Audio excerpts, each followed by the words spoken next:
família, e teus filhos, e os filhos dos teus filhos. Malaquias vai dizer assim, 3:18: então vereis outra vez a diferença entre o justo e o ímpio, entre o que serve a Deus e o que não serve. Agora abra sua Bíblia comigo no livro de São Mateus, no capítulo de número 5, e o versículo de número 13, ou melhor, versículo de número 14, 15 e 16. São esses versículos que nós vamos estar lendo. Diz assim a palavra de Deus: vós sois a luz do mundo.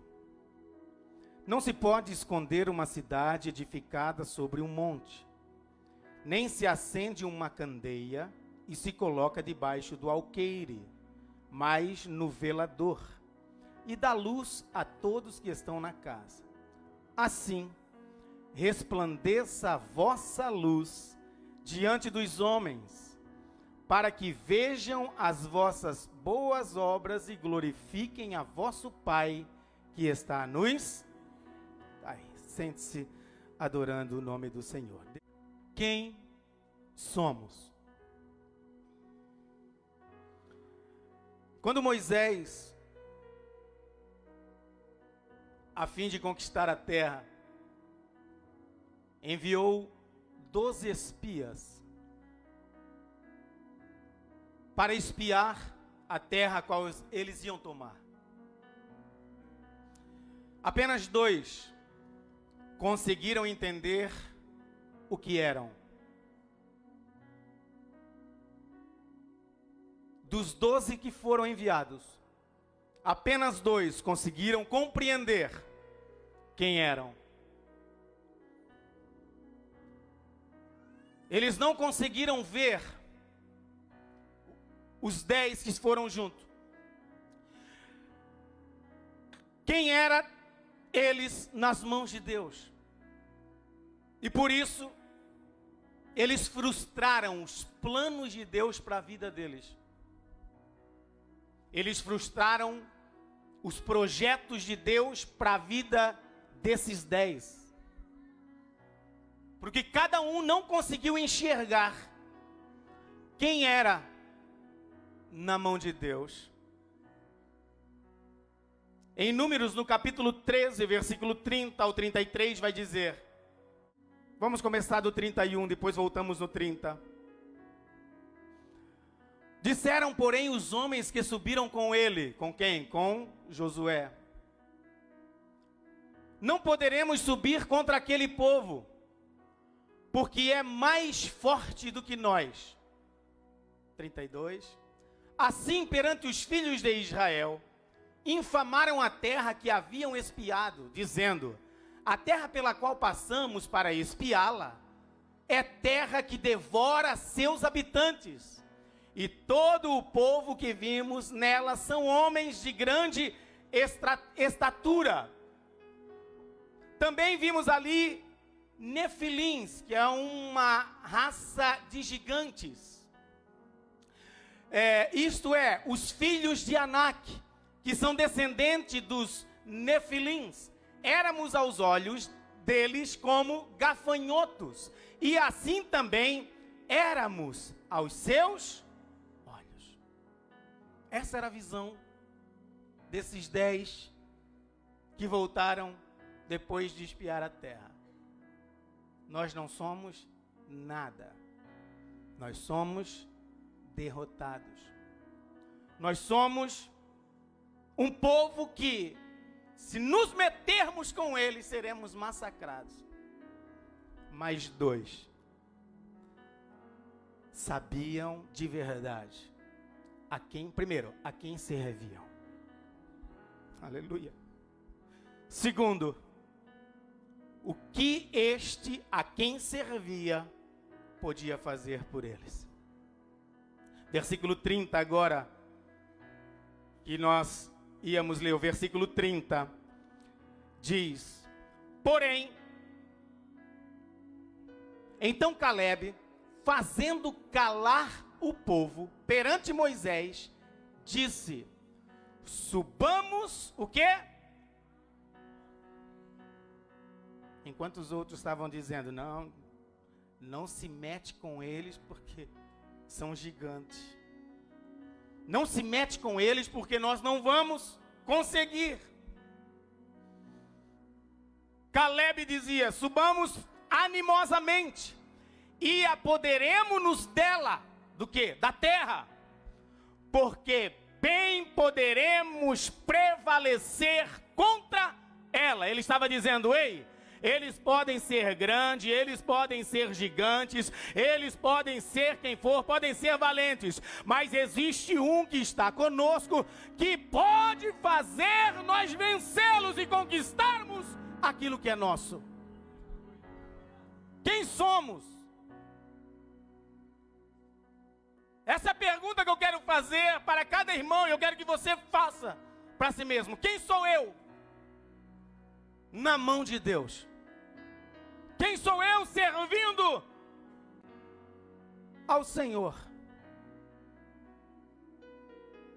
E Jesus, ele responde nesse versículo que nós lemos em São Mateus, palavras de Cristo. O que nós somos? Vós sois a luz do mundo.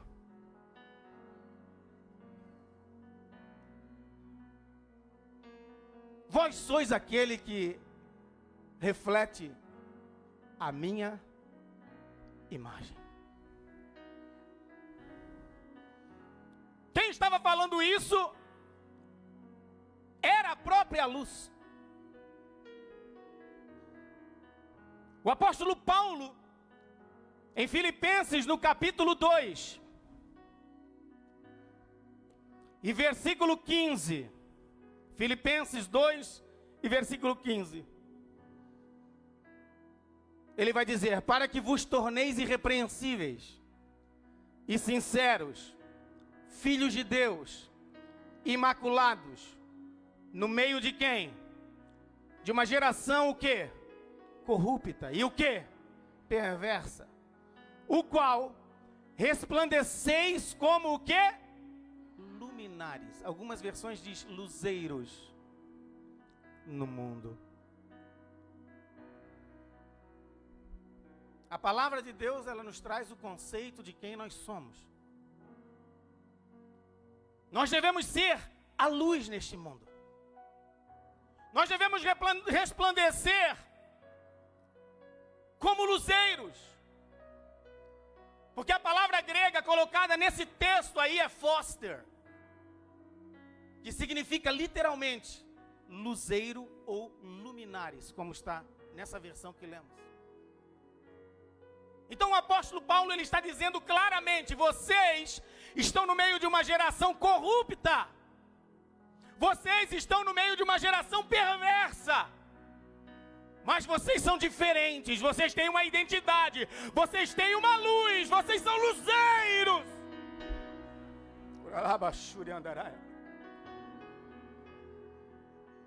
E é isso que eu e você temos. O quê? A responsabilidade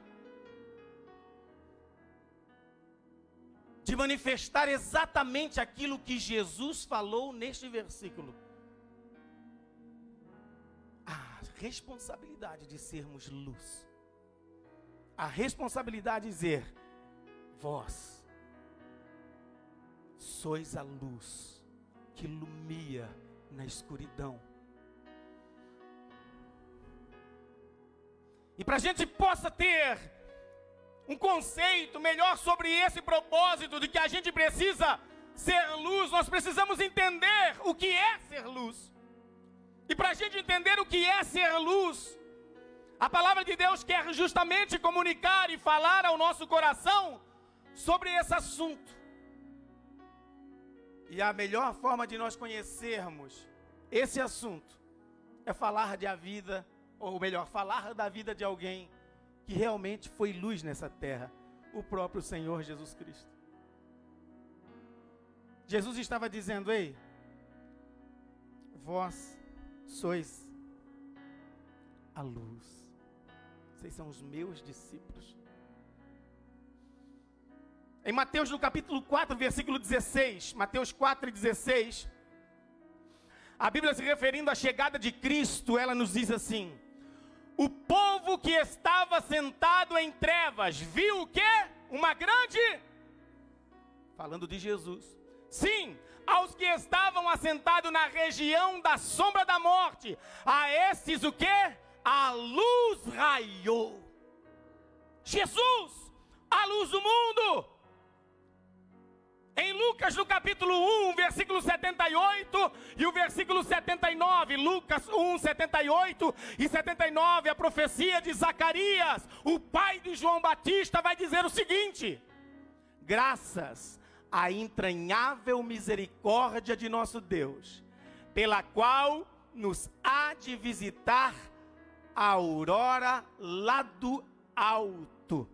Versículo 79 vai dizer: para o quê?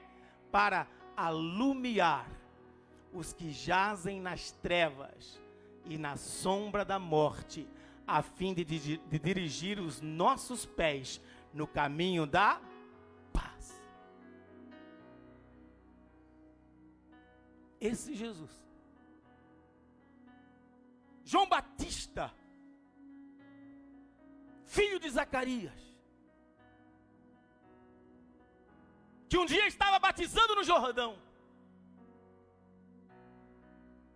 E quando Jesus se aproxima para batizar, João Batista quer negar. Não, eu não sou digno de batizar, porque está chegando aí a luz do mundo. Eu tenho poder para batizar vocês nas águas, mas esse que está chegando aí tem poder para vos batizar com fogo e com o Espírito Santo.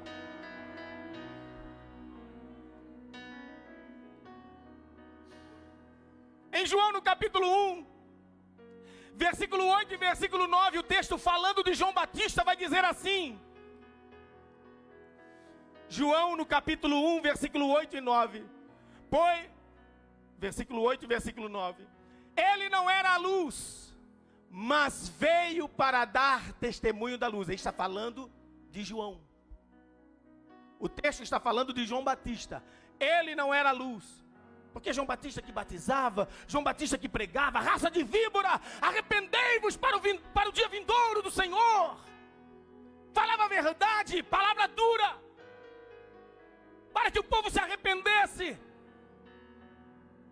E agora o texto falando sobre esse que pregava duramente.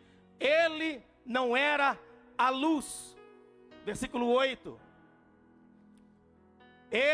Versículo 8. Ele não era a luz, mas veio para dar testemunho da luz. Agora o versículo 9. Pois a verdadeira luz que alumia a todo homem estava o quê? Chegando ao mundo. Ele era a luz. O que falou para nós sermos luz. O que declarou que nós somos luz. Estava falando de si mesmo para cada um de nós que somos os seus discípulos. Ainda no Evangelho de João, no capítulo 8, versículo 12, que ele encontra, 8 e 12. Falou-lhes, pois, Jesus, outra vez dizendo: eu sou a luz do mundo, quem me segue não andará em trevas, mas terá o quê? A luz da vida. Ei, você pode seguir qualquer famoso dessa terra, você pode seguir qualquer filósofo dessa terra, você pode seguir qualquer gente grande desta terra, mas eu quero dizer, nenhum desses podem te mostrar a verdadeira luz. O único que se declarou e que pode te levar pela luz do Evangelho foi Jesus Cristo, quando ele estava dizendo: eu sou a luz do mundo, e quem me segue pode estar caindo desse lado, caindo do outro lado, pode estar em trevas, mas se está em mim, está caminhando na luz, está caminhando seguro, está caminhando para o céu, está caminhando para as mansões celestiais.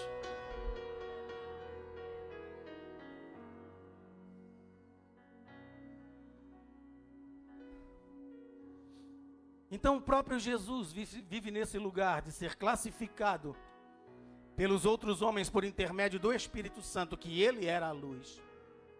E ele mesmo falava de si mesmo, que ele era a luz. E quando a palavra de Deus usa essa figura de luz, normalmente ela está falando sobre revelação. Por exemplo, em Efésios, no capítulo 1, versículo 17 e versículo 18, o apóstolo Paulo ora para que os olhos do coração deles, daquele que ele estava pregando, fossem iluminados, para que eles pudessem receber a divina revelação do Espírito. Olha o que diz em Efésios: para que o Deus de nosso Senhor Jesus Cristo, o Pai da glória, a oração de Paulo, vos dê o espírito de sabedoria e de revelação no pleno conhecimento dele. O versículo 18 vai dizer: sendo iluminados os olhos do vosso coração, para que saibais qual seja a esperança da vossa vocação, as quais as riquezas da glória da sua herança nos santos. Revelação. É através da minha vida, através da tua vida, nós revelamos essa luz ao mundo. Em 2 Coríntios, o apóstolo Paulo ainda fala daqueles que na condição de incredulidade, a quem o Deus desse mundo cegou o entendimento deles, para que não lhes resplandecesse a luz do Evangelho. Olha o que o apóstolo Paulo fala em 2 Coríntios, no capítulo 4, versículo 3 e versículo 4, vai dizer: mas, se ainda o nosso Evangelho está encoberto, para os que se perdem está encoberto, mas nos quais o Deus desse século cegou o entendimento dos incrédulos, para que não lhe resplandeça a luz do Evangelho da glória de Cristo, que é a imagem de Deus. Então, o que o apóstolo Paulo estava dizendo: ei, enquanto esse século, este mundo, aquilo que está lá fora, está cegando os homens para não conseguir ver o Evangelho de Cristo, a minha oração é que lhe resplandeça a luz, que lhe resplandeça a luz, que lhe resplandeça a luz, que caiam as escamas, para que eles possam ver o verdadeiro caminho que conduz à vida eterna.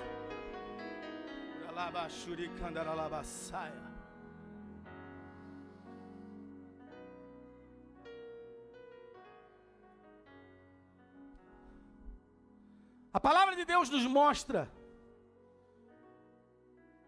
que é porque ele revelava o Pai quando Jesus foi chamado de luz. Em 1 João, no capítulo 1, versículo 5, a Bíblia vai dizer: e esta é a mensagem que dele ouvimos. 1 João, no capítulo 1, versículo 5. E esta é a mensagem que dele ouvimos e vos anunciamos, que Deus é luz e não há nele trevas nenhuma. O que Jesus estava revelando? O Pai. Deus é luz. Deus é luz. E aonde Deus chega, as trevas desaparecem. Aonde Deus chega, não existe treva. A palavra vai dizer que no céu, aonde nós iremos morar um dia, não haverá o sol, não haverá a lua, não haverá as estrelas. Por quê? Porque Ele é a própria luz, o nosso Deus. Então Jesus, ele estava revelando o seu Pai quando ele falava sobre luz. É isso que eu e você somos. Eu não saí da mensagem, porque o texto que eu li em Mateus, dando continuação no Sermão do Monte que Cristo estava dando, no culto de ceia passado, ele falou que nós éramos o sal da terra. Nesse culto de ceia, ele está falando por intermédio da sua palavra, que nós somos a luz do mundo. Isso é o que eu e você somos quando aceitamos a Cristo como Salvador. Quando nós entregamos nossa vida para Ele, nós passamos a ser luz. Antes de Jesus ser chamado de luz, a palavra de Deus já classificava o próprio Deus. E assim Jesus vem para revelá-lo então. No Evangelho de João, no capítulo 12, versículo 45 e versículo 46. João 12, versículo 45 e 46. Nós vemos o próprio Jesus mais uma vez dizendo: quem me vê, a mim, vê quem? Vamos lá, irmão, vamos participar? Quem me vê a mim, vê quem? Quem me vê, está vendo o Pai. Versículo 46. Eu, que sou a luz, vim ao mundo, para que todo aquele que crê em mim, o quê? Não permaneça. Aleluia. E Jesus está dizendo, vós sois a luz. Quem te vê, se você verdadeiramente é luz, não anda em treva. Quem te vê, se você verdadeiramente é luz aonde você trabalha, dentro da tua casa, dentro do teu lar, no emprego, na família, se você realmente é luz, juntamente com os teus irmãos, com os teus amigos, na escola, na faculdade, se você realmente é luz, em qualquer lugar que você for, as pessoas que estiverem ao teu redor não andarão em trevas. Porque quando eles olharem para você, vão dizer, é diferente, é diferente, é diferente, é diferente, é diferente, tem um brilho, tem algo diferente, tem algo diferente. Ei, nós estamos contando alguma coisa que vão parar porque ele está chegando e ele é diferente. Sabe o que acontece? Quando você chega, as trevas vão dando lugar. Agora, se você não é luz, você chega na rodinha e a rodinha continua falando as mesmas coisas. Por quê? E Jesus diz, vocês são luz. E quem vê vocês não vai andar em treva. Ainda em João, no capítulo 14, versículo 6. Vamos para a Bíblia. 14 e 6. E João vai dizer, Jesus fazendo a seguinte afirmação. Eu sou o quê? O caminho. Mas o quê? A verdade. Mas o quê? A vida. E aí ele vai dizer, ninguém vem a quem? Olha ele revelando o Pai. Ninguém vem à luz, se não for por mim, que sou a luz. Ninguém vem ao Pai, se não por mim. Então ainda no versículo 7 ele vai dizer, vamos para o 7. Se vós me conhecesseis a mim, olha ele revelando o Pai. Olha, eu estou com vocês aqui. Se vocês me conhecerem, vocês conhecerão a meu, letra maiúscula, Pai. E já desde agora, o conheceis e o tendes visto. Sabe o que ele estava dizendo? Vocês estão conhecendo o Pai. Sabe por quê? Porque o Pai está aqui. Aleluia. Oh, glória.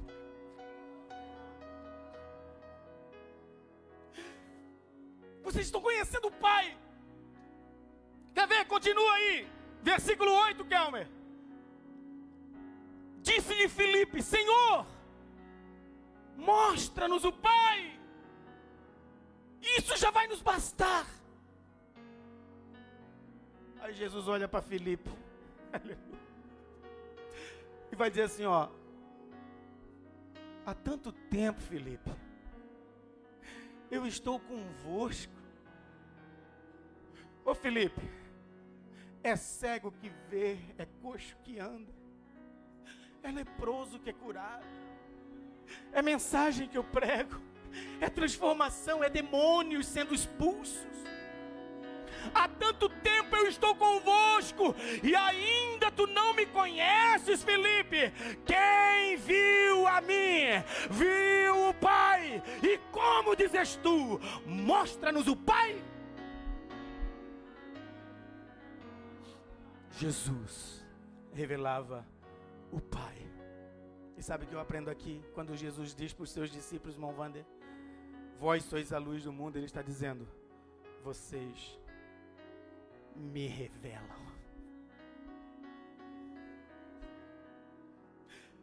Cristãos,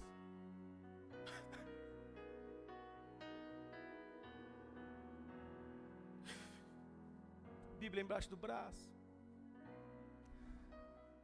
indo para a igreja, aonde tu passa, você está revelando o Pai, revelando Cristo. No teu serviço, dentro da tua casa, com os teus filhos, com a tua esposa, com o teu esposo. Você revela o Pai. Com os teus amigos, com as tuas amizades, você revela o Pai. Ué, pastor, eu não posso ser amigo daquele que não é crente? Deve. Seja amigo de quem não é crente, mas não seja influenciado por quem não serve a Deus. Faça o contrário. Eu sou teu amigo, mas eu não vim para ser influenciado. Eu vim para te influenciar, porque tu vai olhar em mim e tu vai ver a luz do Pai na minha vida. Uralabaxara classuri andaraia.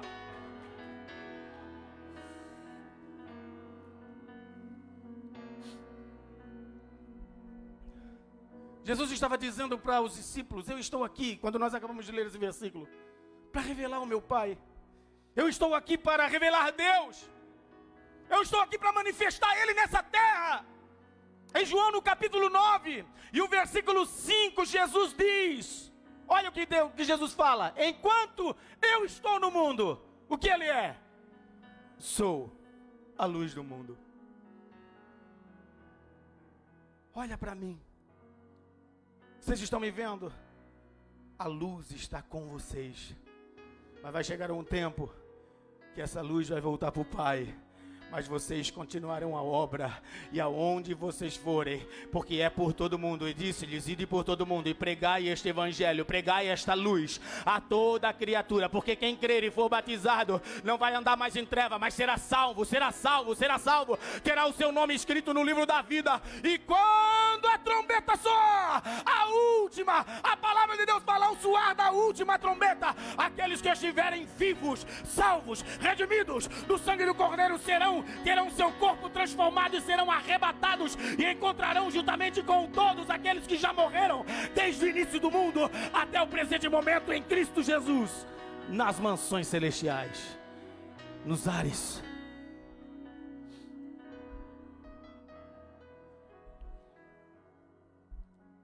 Enquanto eu estou no mundo, eu sou a luz do mundo. Ou seja, nós precisamos entender que esse papel de Jesus, de ser a luz, revelando o Pai, não está falando dele na condição de Deus. Quando Jesus está falando isso para os discípulos, eles não estão dizendo assim: ó, ô Felipe, tu está andando quanto tempo comigo, Felipe? Não está vendo que eu sou Deus? Em nenhum momento Jesus tomou o papel de Deus, do Pai. Uma vez, quando ele estava na roda com seus discípulos, ele disse: o que é que o povo aí fora está dizendo que eu sou? Ah, um diz que tu é profeta, outro diz que tu é Elias.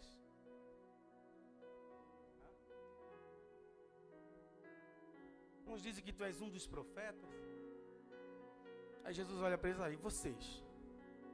O que é que vocês dizem que eu sou? Aí o Pedrão, quem estava aqui na reunião dos obreiros, Pedrão, ei, Pedrão abençoado. Olha, Senhor, tu és o Cristo. Ele não falou o Deus vivo, mas ele falou o Filho do Deus vivo, porque Deus nunca tomou o lugar do Pai. Ele sabia qual era o seu lugar. Ele estava nessa terra como eu e você, Adrian.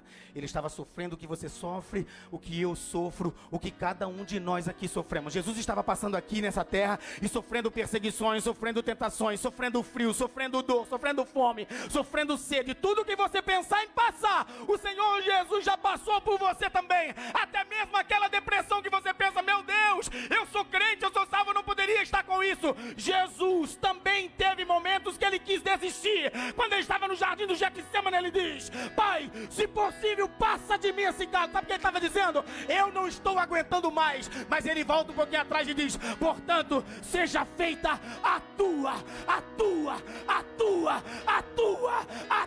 vontade.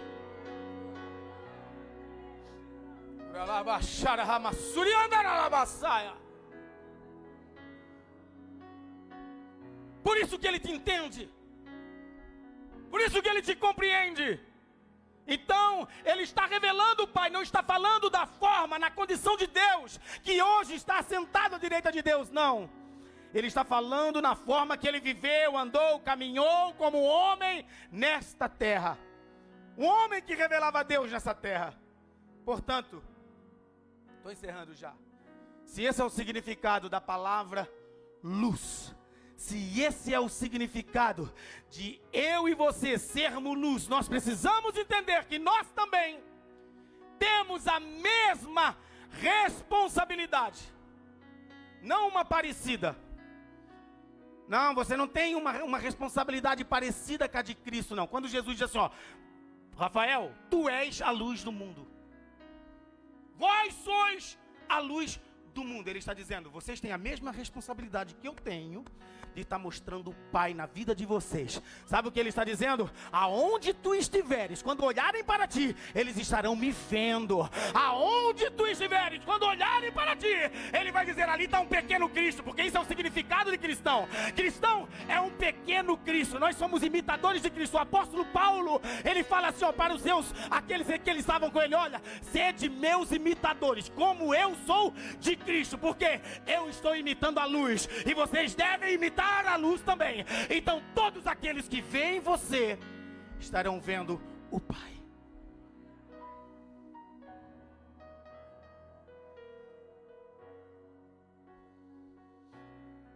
Ser cristão não é apenas ter um código de conduta diferente. Ser cristão é revelar Deus, é ter a responsabilidade de ser luz, é ser luz para aqueles que ainda não conseguiram enxergar o caminho.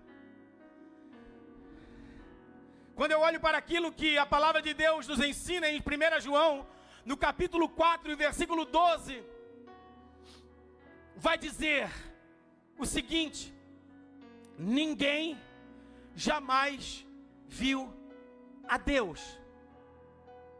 A palavra de Deus ela é bem clara neste versículo. Ninguém. Não existe homem na terra que já viu Deus. Ninguém jamais viu a Deus. Na continuação do versículo, e nos amamos uns aos outros. Deus permanece em nós e o seu amor em nós se aperfeiçoa. Se ninguém viu a Deus, ele está dizendo assim, ó, como é que eu vou refletir a glória de Deus? Amando uns aos outros. Amar o teu irmão, amar a tua irmã. Amar o teu amigo, amar o teu inimigo. Amar aquele que ora por ti, mas amar também aquele que te amaldiçoa. Ah, pastor, é fácil falar, mas é difícil fazer. É verdade, é uma das coisas mais difíceis. Já pensou aquele que te feriu, aquele que te machucou, aquele que falou mal de vocês? A palavra de Deus vai dizer, ame, ame, ame, ame. É difícil, mas ame, porque essa forma que você faz, você consegue mostrar Deus. Porque Deus é amor. Porque Deus amou o mundo de tal maneira que deu seu Filho unigênito, para que todo aquele que nele crê não pereça, mas tenha a vida eterna. Que amor é esse? Por mim, por você, pecador, que anda por caminhos tortuosos,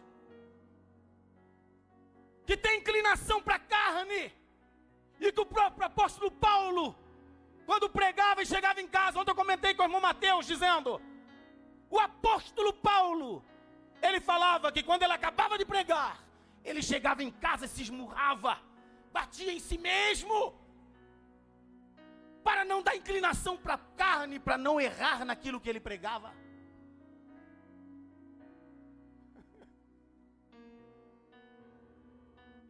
Isso aqui tem força para fazer isso. Pode olhar e dizer para assim, ó, Vander, seja meu imitador, meu irmão, porque eu sou imitador de Cristo.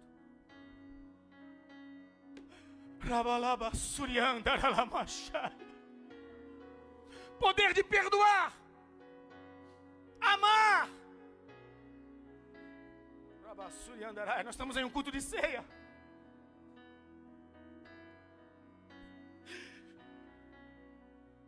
Que essa palavra cabe ao teu coração. Se nós temos o poder de amar, se nós temos o poder de amar aqueles que nos magoam, nós conseguiremos manifestar Deus em nós.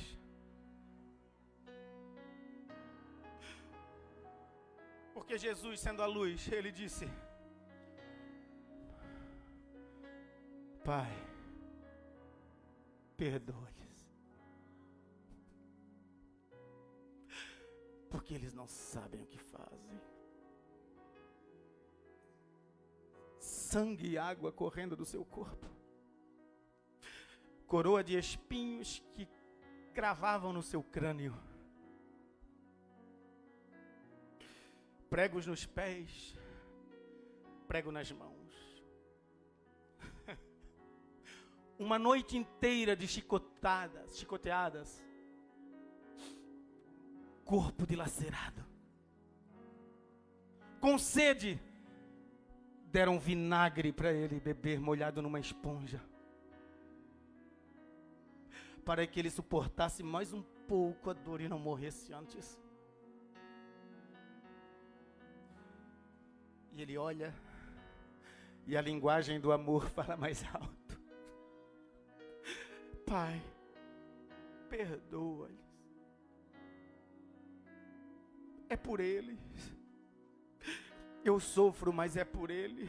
Eu sofro, mas é por ela. Então, quando o inimigo olha para você e diz que você não é, você tem que entender que existe um Cristo que morreu por ti, porque ele acreditava em você. E esse mesmo Cristo que falou aos discípulos, ele fala nessa noite dizendo: vocês são a luz do mundo. Vocês me representam. Vocês representam o meu reino.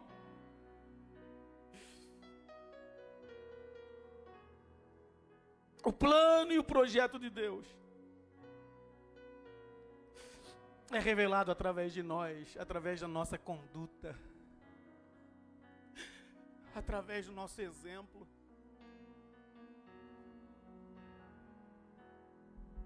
Através do nosso portar. Que aqui eu já quero encerrar. Tinha mais umas 3 páginas aí. Mas eu quero encerrar aqui fazendo essa pergunta: como nós temos nos portado? Ah, pastor, é difícil. E eu sei, irmãos, é difícil. Mas eu quero terminar aqui ilustrando com uma própria história da Bíblia. Quando Deus chama Gideão era como se fosse alguém que estava escondido. E a palavra de Deus vai dizer que ele estava num lagar. E ele estava o quê? Malhando o quê? O que se faz num lagar? O quê? Se amassa o vinho. Faz suco da uva. Ali não era lugar de malhar trigo. Mas Gideão estava ali. E Deus fala para ele assim, ó: varão valoroso, eu vou te levantar para que você livre o meu povo das mãos dos medianitas.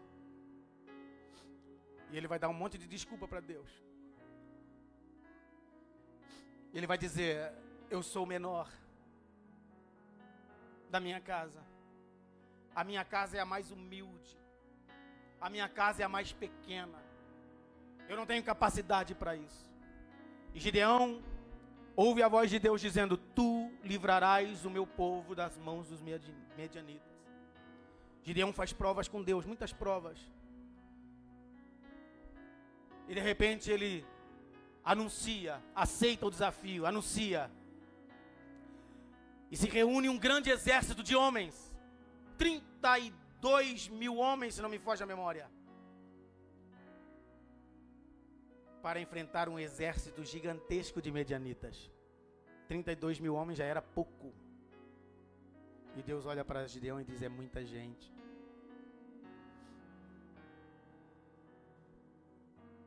Desses 32, quantos que saem? Ficam, que sobram? Apenas 300. De 32 mil, apenas 300 homens. Só que Deus deu uma estratégia. Deus deu para eles trombeta. Deus deu para ele cântaros. E Deus deu para eles o quê? Tochas. Luz. Só que as tochas estavam aonde? Escondidas. Ninguém via. Acende-se uma vela ou acende-se uma lamparina e se coloca debaixo do alqueiro? Não, porque não vai iluminar. Mas se coloca no velador para que todos vejam. A estratégia foi dada. Na hora certa, o cântaro seria quebrado. A luz seria mostrada.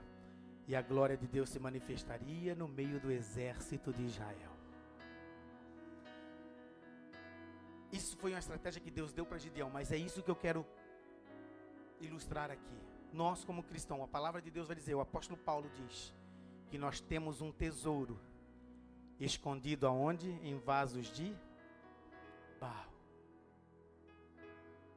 Que tesouro é esse? A luz. A luz. A luz do Evangelho de Cristo escondida em nós. Nesse vaso, nesse cântaro de barro. E eu quero que você peça ao Senhor Jesus nessa noite. Que Ele te ajude a quebrar esse cântaro de barro. Para que essa luz que está aí dentro de você se manifeste lá fora. E a glória de Deus seja manifestada através da tua vida. Que almas comecem a se converter por intermédio da tua vida. Não, eu não estou falando para você sair daqui amanhã e pegar uma Bíblia e chegar lá no teu emprego pregando a palavra de Deus, sendo até aquele crente que ninguém quer ficar perto. Não, eu estou falando, quebra esse cântaro e que você seja luz. Aonde você chegar, as pessoas vão dizer, está diferente, não é o mesmo que aconteceu. O cântaro foi quebrado e a luz de Deus apareceu na tua vida. Fique de pé comigo. Vós sois a luz do mundo. Bênção se derrame até 1000 gerações.